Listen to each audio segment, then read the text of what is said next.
Hey everyone, today we're going to take a look at Sail to India from AEG and Hisashi Hayashi. Now, Mr. Hayashi is someone that I'm starting to become a fan of based on his work on two other games. One of them is the very excellent deck building game Trains, also from AEG, and the micro card game Patronize, which seems to have fallen off the radar. It was kind of big, kind of hit with a little bit of fanfare last year and then completely fell off the map, but it's a very fun micro game. And Sail to India is also a micro game, and just like the other two games, was originally released in Japan and is now getting a domestic release.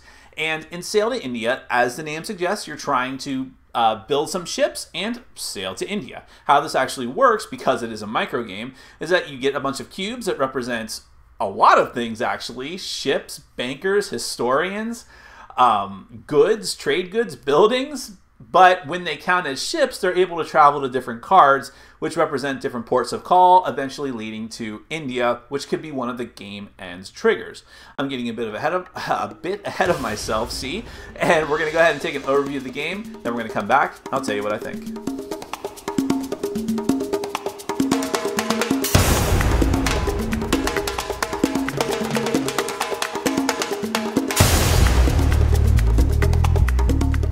Okay, I'm just going to give you a brief overview of Sail to India. The theme of the game is that you're trying to sail to India, and you're trying to accrue wealth and accrue eventually victory points in order to be the best sailor to India that you can be.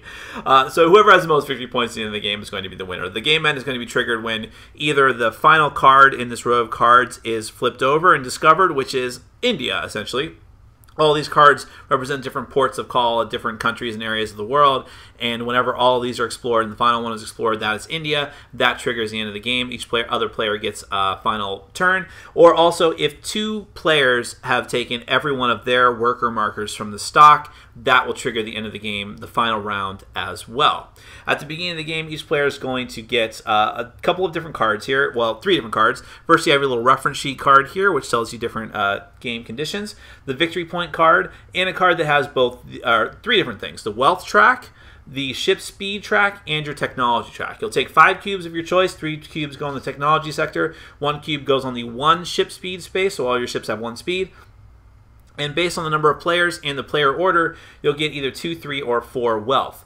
You'll also put one of your cubes over here on the Lisboa card. The Lisboa card is your starting point for your ships, and for it's basically where all of your other workers are stationed as well. So any workers that you're trying to get, if you buy workers, they have to come from the stock and be put on the Lisboa card. Then they're moved from the Lisboa card to wherever you're trying to put the cubes. This game is all about moving cubes around to different spots, essentially. So on your turn, you have 2 action points to spend. Basically, you have 2 actions, and you can do them for a bunch of different options. The first is to employ a marker. In order to actually employ a marker, you need to spend a wealth. So you'll move your little cube marker here on the wealth track, move it down, take one of your worker markers of the appropriate color, and put it onto the Lisboa card. You've just employed a marker. The other action is to move ships. What that means is that you can take as many ship markers as you want, or as many markers, generic markers as you want from the Lisboa card, and move them out as ships. Now, each of these discovery cards here has like this little water at the bottom. That symbolizes where your ships go. So if I'm moving a ship out, I put it at the bottom of the card, not on the card, because that can mean different things. And I get to move them out as many spaces as my ship speed is, in this case 1. If I have multiple markers, I move them all, as many as I want, as part of the same action. If I want to keep them on the card for other things, I can, but I can move them out optionally as far as my speed goes. Now, you can also choose to sell trade goods. Now, when a card gets moved out from the shipbuilding action, like here it's down in the port of call, as part of the same moving ship action, you can immediately, as a free action, transform them into goods. These cards each have different goods spaces here of different types. So this one has, like, I guess those are cocoa beans and, I don't know, various goods. This one has, which has definitely got to be either cocaine or heroin, and fabrics, silks, things like that. As part of this moving ships action, you can choose to make them automatically into goods on those cards, and they're permanently stationed on that card unless some other effect lets you take them off. Now, as part of the sell trade goods action, once you have cubes as goods, you can sell them back to the market for money. how much money you get is based on this little chart here that's on everybody's card. If you sell one type of good, you get 1 wealth. If you sell 2 types of goods, remember different types, different cubes on different types of goods, you get 2, and it keeps going up until you eventually get victory points as well. One thing I'm going to stop here and mention, I haven't gone through all the actions yet, but your victory points and wealth, you have to use the same cubes that you use for everything else, the cubes on your Lisboa card, in order to get points. Now, you might start with a cube at the beginning of the game because of your starting wealth, but victory points and also more wealth that you might need are going to be taken from your Lisboa card. If you don't have a cube available on Lisboa to put there, those points, the money or points, are going to be wasted.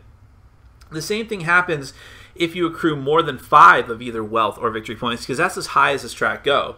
So let's say that I get a cube for wealth all the way up to 5, and I would gain more wealth. Well, if I don't have a cube there, I'm kind of screwed. But if I do have a cube, then I'm going to put it here, and it'll continue going. 6, 7, 8, 9, 10. And then again, if I need more wealth, I'm going to have to take another cube. It's the same thing with victory points, and you don't get to save those points. If they're lost if you don't have a cube available. But anyways, moving on. So I could sell trade goods, get a bunch of money and possibly victory points depending on how many I sell based on how many cubes I've stationed at those points. I can also choose to build a building. Now, if I have a ship that's either out in harbor or I've made it into a trade good, as an action point on my turn, I can choose to make that ship into a building of the appropriate card where that ship or trade good is stationed. There's 2 different buildings on each card, and there's 3 different types of buildings. The first type are churches, which are very simple. They're worth 2 victory points at the end of the game. You don't have to keep track of them here on your card. And that's all that the church does. And you'll simply take one of your cubes, put it there, and it is there permanently. Unless there's a special tech, you cannot change it. And there is one tech that'll let you do that, which we'll get to in a minute, but you can't change it otherwise. Another type of building is a stronghold. We get you 1 victory point at the end of the game, but more importantly, strongholds can be your starting point wherever you have it built for your ship. So in other words, if I have a stronghold built here, when I choose to do the move ship action, I can have my ship start from this point and then do the rest of my movement, which can be very important if I don't have a lot of move or if I want to go further and farther towards finding the rest of the different cards here, which I'll get back to in a moment. The other type of building is the market. If I build a market, again, it's a victory point at the end of the game, but more importantly, each market has a different type of good associated with it. So long as I have built that building and I have control of it, whenever I sell goods, I automatically get that type of good. So, you know, that can really help towards getting more money and not having to have more cubes out on different other spaces.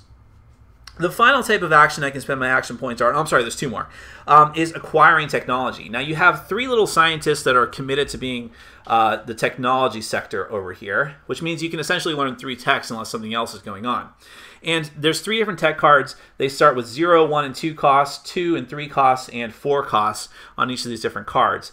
And techs will just give you special abilities. So some of the weakest ones, Metallurgy says that when you acquire technology, you pay 1 less wealth. So the other 2 tech that you can get would be worth 1. So you'll take one of your cubes here, put it over here, boom. Some of the other ones actually cost more money. So Geography, you may return your markers on land, buildings, and trade goods to the sea. That's the other one I mentioned before. If you do, the markers return to being ships. Some more advanced ones. Factory, when you sell trade goods, gain additional wealth.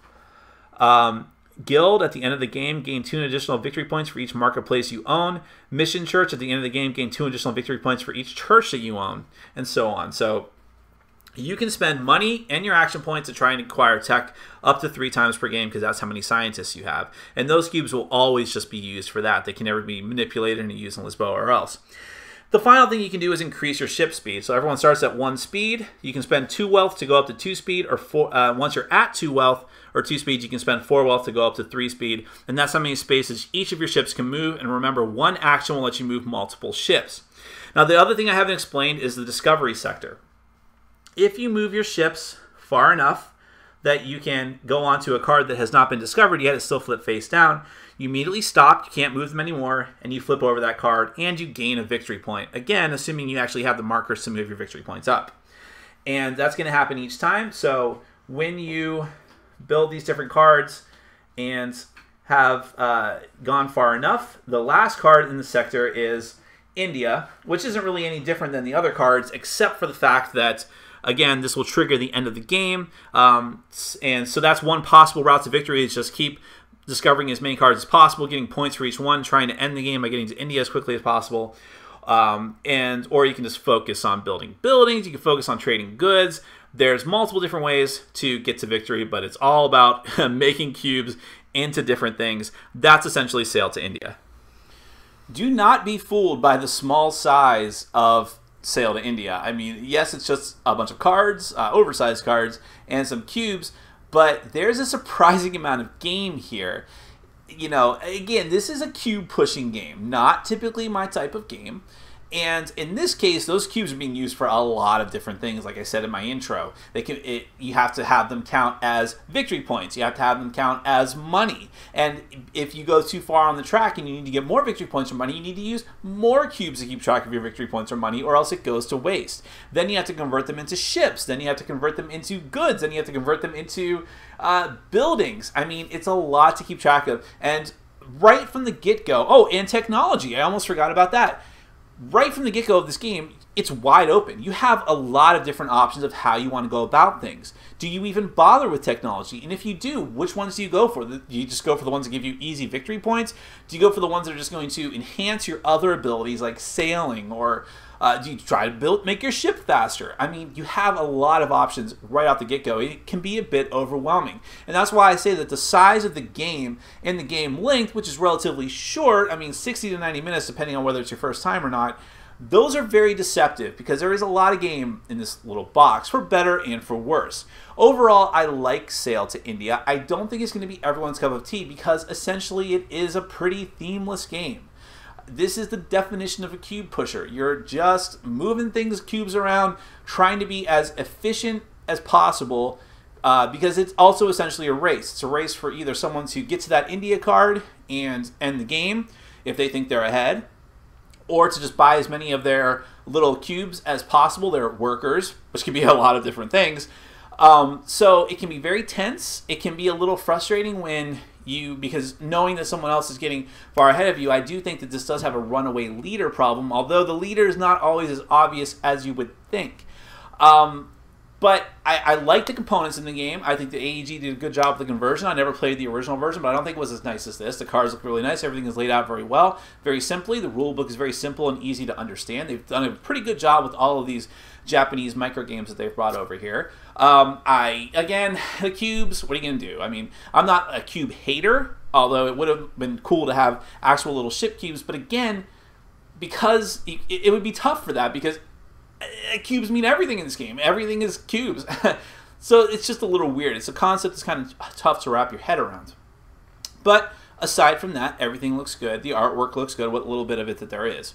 Now, the gameplay itself, like I said, it can be very tight, it can be very frustrating for some of the things, but I do like the options that you have. And I do like those different routes to victory. Like in one game that we played, I wanted to go for the buildings.